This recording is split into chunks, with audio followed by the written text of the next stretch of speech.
На административниот премин Јариње, Брњак и Мердаре започна одземање на регистарските таблици со ознаки од северот на Косово, а возилата со ознаки од централна Србија мораат да земат пробни ознаки и да плаќаат такса. Специјалните единици на косовската полиција РОС распоредени се од утрово на двата административни премини Јариње и Брњак. Србите од северот на Косово го блокираа преминот Јариње во двата смера, а припадниците на РОС бараат од нив да се повлечат. Косовската полиција кај административниот пункт Брњак употреби солзавец да ги растера србите кои протестираа против одлуката на привремените институции во Приштина, но луѓето останаа на местото на протестот. Српските репортери јавуваат дека во моментов границата може да се помине само пешки, откако косовската полиција утрово ја извести српската полиција за новите мерки.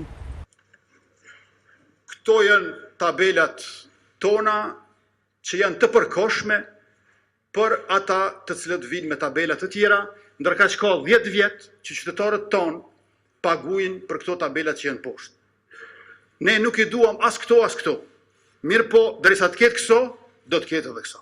Dakle, pozivam sve i okupljene ovde na razum, pozivam ih na mir, da ne nasedaju na provokacije, pozivam Prištinu da ne naseda na provokacije ili izazovu provokacije, a takođe pozivam i Beograd, pozivam državu Srbiju, pozivam predsjednika Vučića da nam pomogne. Српскиот председател Вучич е на состанок со Лајчак, специјалниот представник на Европската унија за дијалогот Белград-Приштина, пошто ќе има обраќање пред јавноста.